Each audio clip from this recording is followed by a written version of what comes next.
can you tell me about the Square Enix Collective? Yeah, so it's not a great one-liner, to be honest, because there's lots of different parts to it. But basically what we've done is, about 2.5, 3 years ago, we started to think about what we could do as a big company to kind of open up the scale of our publishing business and support really new talent coming in, because we know that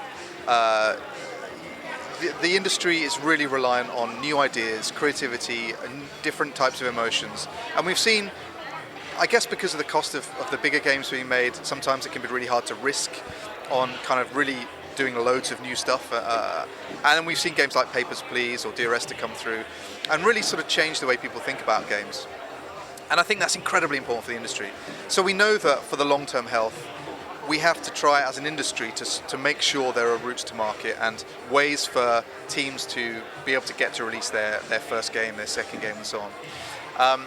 So we looked at it and we created a platform that would, initially the idea was about helping teams build a community before they go to crowdfunding. And we still do that actually. We publish a pitch every week and we then drive traffic from the Square Enix community, and those people will offer feedback and they'll vote on whether or not they would support a project through crowdfunding. For some of those teams, we can also actually support their crowdfunding project directly. And we do that just kind of acting as a marketing partner. So it's sort of optional for them if they want to go with you for publishing, or they want to sort of just go their own sort of way with your support for getting out there in the community? Yeah, absolutely. So it's completely free to submit a pitch to the Collective platform. We have a 48-hour window of submissions every month, and we choose sort of 4 or 5 for the following month, depending on how many Mondays there are in that month. Once the campaign is concluded, the teams then are absolutely open to asking us for support through a crowdfunding project. We'll look at a lot of different things. We'll look at the response from the community, we'll look at how popular the page was, we'll look at the comments, and also we'll try and kind of sense check the project itself. We've got a much more limited capacity to support crowdfunding projects because a lot goes into the preparation. We'll do due diligence on the team, for example, and really drill into their capabilities to make sure that if we're going to put our support behind a Kickstarter, we are 99.9% sure they're going to deliver what they say they're going to. We can't guarantee it because we don't take the funds, we don't make the game, but we're trying to help that trust relationship. At the end of that, again, if they're looking for a publishing partner, then absolutely, we will. I mean, if we've come this far with them, we've gotten to know them, and we will be pretty confident about their game as well.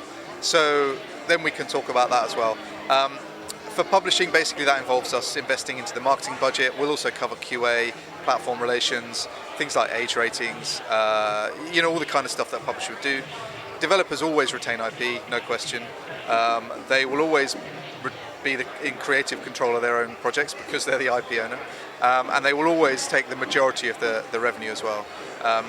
So for us, we know that it's really like the key things that are important. I guess in a way we're trying to help indies build up their own IP. The main aim is to try to help them get the absolute best for their game, and we want them to then make enough money so they can go on and make their second game. It kind of strikes me as if you're doing it sort of out of the love of the gaming community, sort of to help it improve and grow. Not so much for personal gain that most companies do. So you're sort of just helping better projects get out there into the world. Yeah. Well, the truth is that if not for the gaming community, then we're nothing anyway. Yeah, you'd have nothing. And it's not. I mean, it's nice you say that. The philosophy for Collective is that anything can change, but the most important thing is that it has to be good. It has to be beneficial. And we've created something where we're not putting any catches in.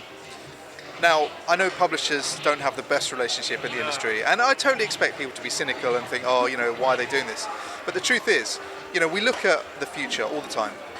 We look at what platforms are going to be around, what the business models are going to be like. We experiment with different things like free-to-play and so on and so forth, because as big companies, we have to try and predict what's going to be there in 3, 5, 10 years' time. But just as important for us is how healthy is the industry going to be?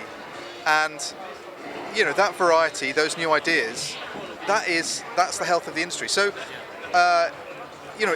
I'm really happy if people think that it's a good thing, because we want it to be a good thing. But at the same time, it's kind of indirectly self-serving, because if the industry is still really strong and growing in 10 years, as one of the big companies in the industry, that's great for us. But we want to build relationships as well. We want to find new talent to work with. We just announced, well, not us, but it was announced yesterday that we've now licensed the Fear Effect IP to one of the teams, in fact, who's here with us with their first game, which is Goetia. That game's out on April 14, so really soon. And then they're going to be launching a Kickstarter to raise funds for that Fear Effect game. So for us, that's not about trying to reignite an old IP or whatever. The IP is there, and we announced that we're going to open up some legacy IPs for people to pitch on, purely because we know how hard it is for developers to launch original IP. So we figured we have no plans for these IPs. We're not going to make these games ourselves. Not because we don't believe in the game that they now want to make. But if it can be a help, if it can be something that they can then make a name for themselves with, that's great. Obviously, the IP will still be ours. We're not going to give it away.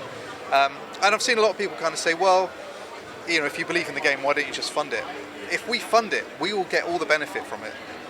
So what we're trying to do is actually find ways where the developer can still be the vast majority net revenue earner, even though it's our IP, even though we'll publish the game.